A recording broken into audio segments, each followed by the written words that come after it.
በኢንተርናሽናል ብሬክ ምክንያት የአውሮፓ የሊግ ውስጥ ውድድሮች አሁን ላይ እየተመለከተን አይደለም የምንገኘው። ታዲያ በዚህ ሰዓት ላይ ማንቸስተር ዩናይትድ እና አሰልጣኝ ማይክል ካሪክ እንደ ግራም ቤሊ መረጃ ከሆነ ቀጣዩ የዩናይትድ የአሰልጣኝነትን ሚና የመረከብ ቅድመ ግምት ያገኙ የዩናይትድ አሰልጣኝ መሆናቸው የተረጋገጠ የሚመስሉ መረጃዎችን እያመላከተን ይገኛል። ለዚህ ሁለት እጅግ በጣም ኤሊት የሆኑ ስፔናውያን አሰልጣኞች ይኖራሉ፣ ስሞቻቸው ከዩናይትድ ጋር እየተነሱ የሚገኙ ነገር ግን ነባራዊ ሁኔታዎች ምን ያሳያሉ የሚሉት ጉዳዮች መነሳት ያለባቸው ይመስላል። እናም የቲምቶክ አንድ የውስጥ አዋቂ በሚል የመጨረሻዎቹ በተለይም ደግሞ አሰልጣኝ ማይክል ካሪክ በማንቸስተር ዩናይትድ በኩል ይበልጤንን ስራ የመረከብ ኃላፊነት ይኖርባቸዋል የሚለው ድምዳሜ ላይ ለመድረሳቸው እንደ ምክንያት ያነሷቸው ሀሳቦች ይኖራሉ። እንደምታውቁት ከሩበን አሞሪም መሰናበት በኋላ በተለይም በዩናይትድ ቤት ውስጥ አንዳንድ ተስፋ የሚሰጡ ለምሳሌ ማንቸስተር ዩናይትድ ወደ አውሮፓ ሻምፒዮንስ ሊግ የመመለስ እድልን ያስመለከተበት ከዚያ ባሻገር ደግሞ 7 ጨዋታዎችን አሸንፈዋል ቡድኑ በእንግሊዝ ፕሪሚየር ሊግ መርሃ ግብሮች። እንደምታስታውሱት አንድ ጨዋታ ብቻ ነው እንግዲህ ካለፉት 10 መርሃ ግብሮች ሽንፈትን ያስተናገደው። ይሄም አንዱ በማይክል ካሪክ ስር በጣም አስደናቂ የሚባል ይመስላል። ፕላስ ደግሞ 70 በመቶ የማሸነፍ ሬሾ አለ እስካሁን ድረስ ቡድኑ እያደረገው ከሚገኘው ግስጋሴ አንጻር ካየ ነው በጣም ጥሩ የሚባል አይነት። እናም የዩናይትድን እግር ኳሳዊ ኃላፊነቶችን እየመሩ የሚገኝ ለምሳሌ ፉትቦል ኦፍ ዳይሬክተር የሆኑት ጄሰን ዊልኮክስ በዚህ ጉዳይ ላይ ይበልጥ ኃላፊነት ተሰምቷቸው አሰልጣኝ ማይክል ካሪክ በዩናይትድ ቤት ውስጥ እንዲቆየ ማድረግ ስራ ሊሰሩ እንደሚችሉም ጭምር መረጃዎች ይጠቁማል። አንዱ ዩናይትድ እንደ ቡድን ማለት ነው አስፈሪነቱን እየመለሰ ይገኛል። አሰልጣኝ ማይክል ካሪክ በሜዳ ውስጥና ከሜዳ ውጭ ክለቡን እየመራበት የሚገኘው አካሄድ በጣም አስደናቂ ነው ተብሎላቸዋል። ከነዛ ውስጥ ደግሞ በጣም በተለየ መልኩ የተነሳላቸው የሚገኘው ካልም ሊደርሺፕ የሚባሉ ብዙ ሚዲያዎች ፊት ሮሮ የማያበዙ ብዙ ድምፃቸውን አጥፍተው መስራት የሚችሉ አይነት ሰው መሆናቸውም ጭምር ይነገርላቸዋል። ስለዚህ ይሄ በዝምታ ውስጥ የቤት ስራውን እየሰራው የሚገኘው ማይክል ካሪክ ይህንን ስራ በቋሚነት ይዞ ለመቀጠል ትክክለኛው ሰው እንደሆነም ጭምር የሚጠቁሙ ሪፖርቶችን እየተመለከተን ነው። ከዛ ባለፈ ራሱ የዩናይትድን ስብስብ ደግሞ ሃንድል እያደረጉበት የሚገኝበት አካሄድ እንደምታውቁት በአንድ ቡድን ውስጥ 526 የሚጠጉ ተጫዋቾች አሉ። እነዚህን ሁሉን ተጫዋቾች ደግሞ አስማምቶ መቀጠል በጣም ቻሌንጅ ያደርጋል። በዘመናዊ እግር ኳስ አንዱ ኮከቦች በእያንዳንዱ ሳምንት ላይ መጫወት ይፈልጋሉ።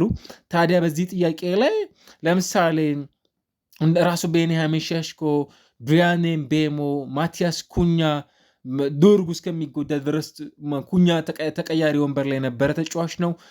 እነዚህን ሁሉ ተጫዋቾች በእያንዳንዱ ሳምንት ላይ የመጫወቻ ጊዜን የማያገኙ ስለሚሆኑም ጭምር በዚህ ሂደት ውስጥ እስካሁን ድረስ ቡድኑን እየመራ የሚገኝበትና ተጫዋቾች ምንም አይነት ቅሬታ እንዳያሰሙ እያደረገበት የሚገኘው መንገድ በጣም አስደናቂ ሆኖላቸዋል።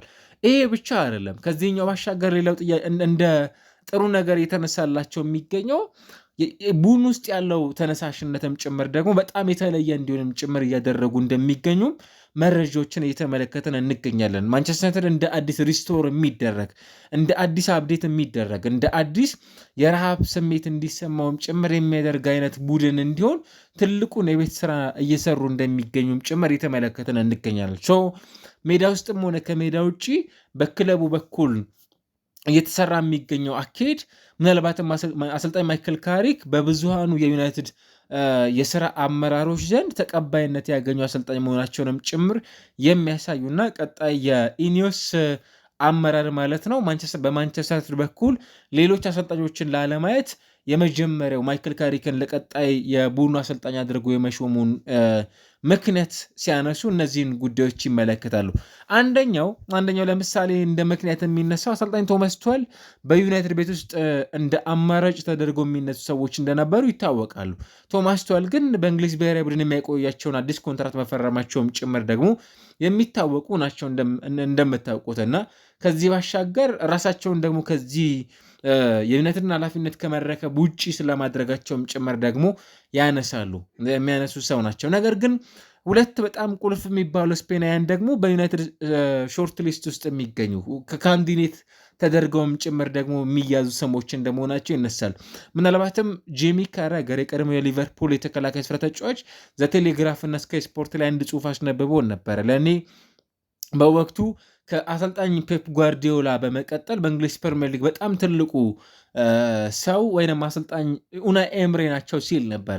ከዚያ ባሻገር ደግሞ በእንግሊዝ ፕሪሚየር ሊግ እያሳዩት ከሚገኝ ቆይታም ጭምር የኔ ፌቨሬቱ ማንቸስተር ዩናይትድን ወደ ጥሩ ቦታ የመመለስ አቅም አላቸውም ጭምር ተብለው ከሚጠበቁ ሰዎች መካከል አንዱ እንደሆነም ጭምር የሚያምንባቸው እንደሆኑም ጭምር የሚያነሳቸው ሰው ናቸው እና ከዚያ አንጻር ኡናይ ኤምሬና አሰልጣኝ ሉዊስ ኤንሪኬ በዩናይትድ በኩል የሚጠበቁ ሁለት ትላልቅ የሚባሉ ሲቪ ያላቸው አሰልጣኞች መሆናቸውን ደግሞ እዚህ ጋር እናንሳ ይገባል። ከዚህ አንጻር የሉዊስ ኤንሪኬን ጉዳይ በተመለከተ ስቲል ለምሳሌ በቅርብ ቀናቶች ውስጥ እየወጡ ያሉ መረጃዎች እንደሚያመላክቱት ከሆነ አሰልጣኙ በዛው በፓሪስ ሰን ዠርመን የሚቆዩበት እድል ስለመኖሩ ለምሳሌ አይፔፐር የተባለ ዕለተ ዓርብ ላይ የወጣ አንድ ዜና ምንድን ነው የሚያሳየው?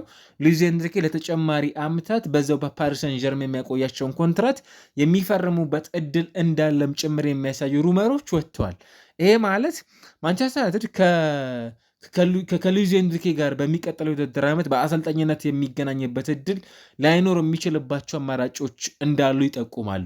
ከዛ ባሻገር የኡናይ ኤምሬ እንኳን እኔ ፖሲብል ቻንስ ይኖራሉ አይዶን ከካንዲዴት አሊያም ደግሞ ከሩመርነት ያለፈ የመሆን እድሉ በጣም ጠባብ ሊሆን እንደሚችልም ጭምር ማንሳት እንችላለን። ነገር ግን ሌሎች ካንዲዴቶች አሉ ተብለዋል። ለምሳሌ እንደነ ጁሊያን ናግልስማን የወቅቱ የጀርመን ብሔራዊ ቡድን አሰልጣኝ፣ ሮቤርቶ ዲዘርቢ የቀድሞ የብራይተን እና ኦሎምፒክ ደ ማርሴ አሰልጣኝ የነበሩት፣ ማውሪሲዮ ፖቼቲኖ አሁን በአሜሪካ ብሔራዊ ቡድን አሰልጣኝነት የተመለከትናቸው የሚገኙ የማውሪሲዮ እንኳን እኔ ብዙ የመሳካት እድል አለው ብዬ አላስብም። ወደ ፓሪስ ሰን ዠርመን ከማቅናታቸው በፊት አሊያም ደግሞ ኦሌ ጉናር ሶልሻየር ይህንን ቡድን ከመረከቡ በፊት የነበረው አጋጣሚ ይመስለኛል የተሻለ የነበረው። አሁን ባለው ሁኔታ ግን ምናልባት ሉዊስ ኤንሪኬ አሊያም ሮቤርቶ ዲዘርቢ ካልሆኑ በቀር አሰልጣኝ ማይክል ካሪክ ይህንን ኃላፊነት የመረከብ እድሉ እጅግ በጣም ሰፊ ሆኖም ጭምር ደግሞ የሚነሳለት የወቅቱ የዩናይትድ ኃላፊነት የሚረከበው አሰልጣኝ የመሆን እድሉ በጣም ሰፊ ሆኖ የተመለከትናቸው ከሚገኙ አሰልጣኞች መካከል አንዱ ነው። እናም ደግሞ ቃለ መጠይቆች አሊያም ደግሞ ለዩናይትድ ደጋፊዎችም ጭምር ደግሞ ማን በቀጣይነት የቡድኑ አሰልጣኝ እንዲሆን ትፈልጋላችሁ አሊያም የሚሉ ጥያቄዎችም ጭምር ይቀርባሉና ከነዛ መካከል በጣም በዛ ያሉ የእግር ኳስ ተመልካቾችም ጭምር ደግሞ ግምቶቻቸውን ለማይክል ካሪክም ጭምር ደግሞ ይሰጡ ይገኛሉ።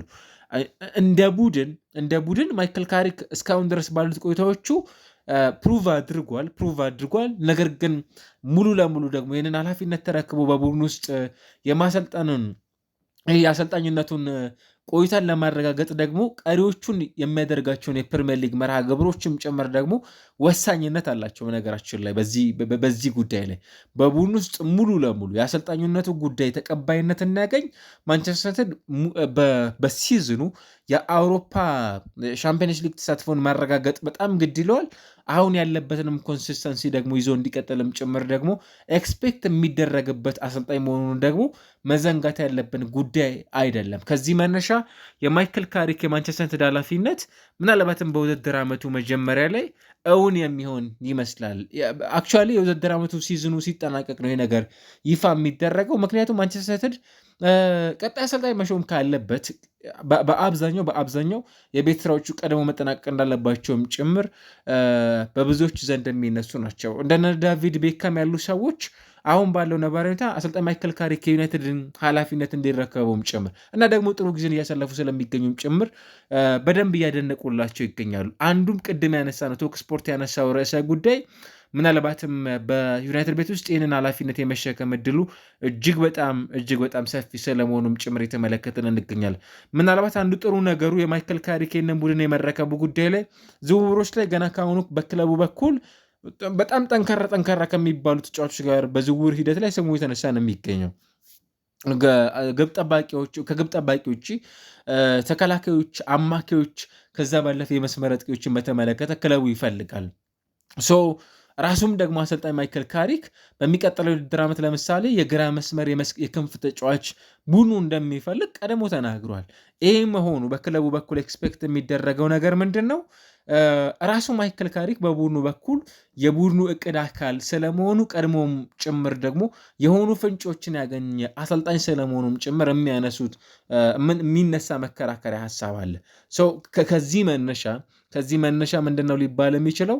አሰልጣኝ ማይክል ካሪክ የሚቀጥለው የውድድር ዓመትም ጭምር የቡድኑ ዋና አሰልጣኝ ሆኖ የመቀጠል እድሉ እጅግ በጣም ሰፊ ሆኖ ገና ከወዲሁም መነሳት የሚችል ጉዳይ ነው ማለት እንችላለን ማለት ነው። ማይክል ካሪክ በዩናይትድ ኃላፊነት የሚቀጥለው የውድድር ዓመትም ጭምር የሚቀጥልበት እድል በጣም ሰፊ ነው ማለት ይቻላል። ግምቶቻችሁን አሊያም ሀሳቦቻችሁን ልታስቀምጡልን ግን ትችላላችሁ። ማይክል ካሪክ ዩናይትድን ተረክቦ በሚቀጥለው የውድድር ዓመት በቋሚነት መቀጠል ይኖርበታል አሊያስ ሌላ አሰልጣኝ ወደ ዩናይትድ መምጣት ይኖርበታል? ሀሳባችሁን አጋሩ።